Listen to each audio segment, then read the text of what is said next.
Troisième station sur les traces de Saint-Denis, nous sommes à Chatou. Donc on remonte depuis donc Saint-Thomas-de-Villeneuve, Neuilly, Nanterre et ici Chatou. Ensuite c'est Saint-Germain, puis on descendra à Versailles nous, tout à l'heure. Et à Chatou, pourquoi est-ce que nous venons à Chatou? Eh bien parce qu'à la mort de Saint-Denis, vous savez que Saint-Denis donc, a porté sa tête depuis Montmartre jusqu'à l'abbaye de Saint-Denis actuelle. Et il a déposé sa tête entre les mains d'une veuve chrétienne, une de ses disciples, qui s'appelait Catulle, d'où le nom du village Cateuil, où Dagobert fondera l'abbaye de Saint-Denis. Et cette Catulle, donc à la barbe des gardes romains qui auraient voulu jeter dans la Seine et qui l'ont fait d'ailleurs avec les soldats, mais elle avait racheté à prix d'or le corps de ces martyrs. Et elle les enterre, elle les fait enterrer dans son jardin en secret. Et puis ensuite, en attendant la fin des persécutions, elle se retire, peut-être, probablement, ici à Chatou, dont l'origine du nom, Chatou, ça vient de Catulus, Catulle, qui pourrait très bien être le mari ou de la famille de cette Cateuil. Cateuil, Catulle, Chatou.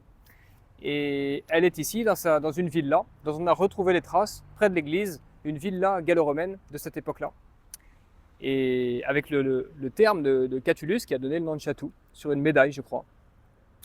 Et puis, l'un des disciples de Saint-Denis qui s'appelait Saint Rieul, ou Régulus en latin.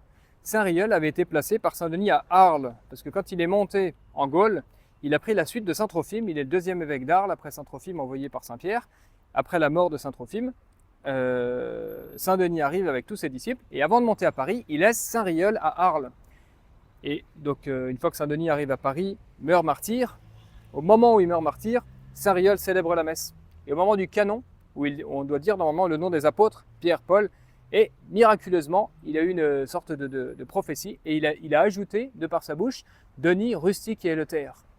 Et à ce moment-là, il y a eu comme une extase un peu, et il a eu une vision de 3 colombes qui avaient une plaie, du sang, sur lesquelles était marqué Denis, Dionysos, Rusticos et Eleutherios.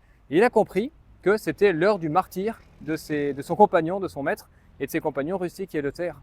Aussitôt, il part avec peut-être quelques disciples, et il monte, il suit la voie romaine, et il arrive aux alentours de Paris, à Chatou.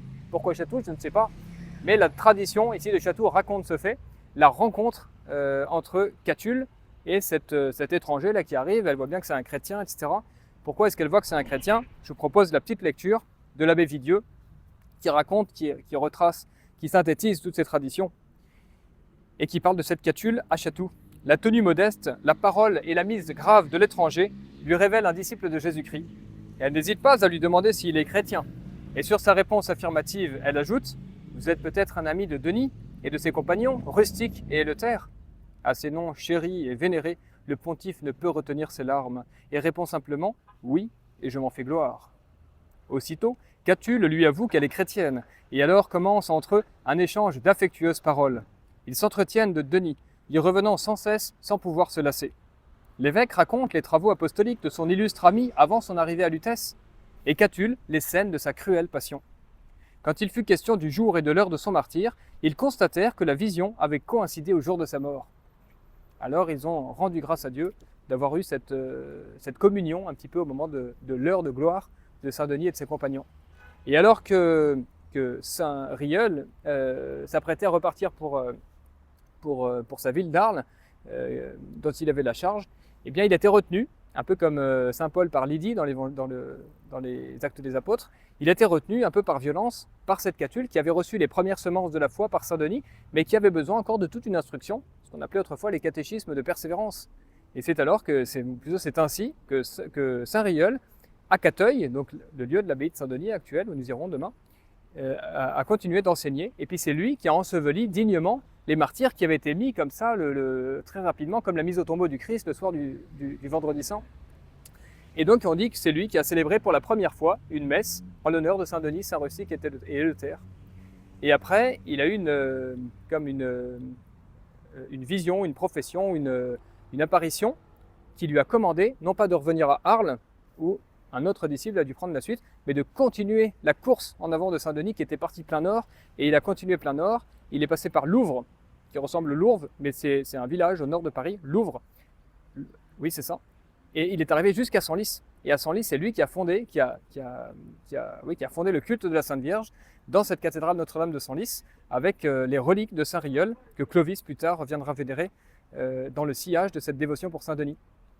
Donc à Chatou, là, on a un élément du 1er siècle et on voit comment dire, que cette ville de Chatou aux portes de Paris eh bien, a été la porte d'entrée comment dire, du renfort un petit peu de la foi de cette évangélisation. Dès que c'est stoppé par un martyr, aussitôt il y en a un autre qui arrive et qui pousse plus loin et qui va jusqu'à Senlis. Et quelques siècles plus tard, Saint Charlemagne, qui était si vénéré par Jeanne d'Arc et par nos anciens, qui était fêté dans tout le royaume le 28 janvier, c'était une fête chômée, avait dit Louis XI, eh bien Saint Charlemagne est passé ici et il y a un vitrail magnifique qui représente le glorieux Saint Charlemagne, qui avait évidemment une grande dévotion pour Saint-Denis, comme tous ses prédécesseurs et tous ses successeurs jusqu'à Louis XVI. Et une dernière chose, il y a une magnifique Vierge, Notre-Dame, en noyer, on dit du XIVe siècle, et qui est arrivée, semble-t-il, miraculeusement sur les bords de la Seine. Et quand elle est arrivée dans ce lieu, où il y avait déjà une église, un oratoire, eh bien, c'était plus possible d'avancer plus loin. Donc les habitants ont pris la statue, l'ont mis dans l'église, et elle est toujours très vénérée ici, Notre-Dame de Chatou, qui est magnifique. Une chose aussi, nous l'avons vu dans le petit guide, ça nous ne le savions pas, avant l'église Notre-Dame, il y avait ici, du temps des Mérovingiens, une église Saint-Denis. Donc, quand Catulle et puis Saint-Riol parlent, évoquent Saint-Denis, eh bien les habitants, ils ont reçu cette dévotion de leurs premiers apôtres et ils ont gardé ce souvenir. Et c'était l'église Saint-Denis, par-dessus laquelle s'est élevée cette église Notre-Dame, comme Notre-Dame de Paris, Notre-Dame de l'Assomption, en souvenir que Saint-Denis avait une joie extraordinaire quand il parlait de ce mystère de l'Assomption, parce qu'il était témoin oculaire. Il avait vu cette Vierge toute remplie de l'Esprit divin, toute divinisée par la grâce, monter au ciel, et ce spectacle-là, il le prêchait partout. Donc Notre-Dame de Bonne Délivrance, mais ici Notre-Dame de Chatou, Notre-Dame de Paris, toutes nos Notre-Dame viennent au départ de cette prédication merveilleuse. Autant Saint Paul, c'est Jésus-Christ et Jésus-Christ crucifié, autant Saint-Denis, eh bien c'est la Sainte Vierge Marie, et la Sainte Vierge Marie glorifiée dans le ciel et sur la terre. Ah, qu'il en soit ainsi pour les habitants de Chatou, qu'on appelle, je crois, les Catevins, si ma mémoire est bonne. À bientôt pour un prochain épisode.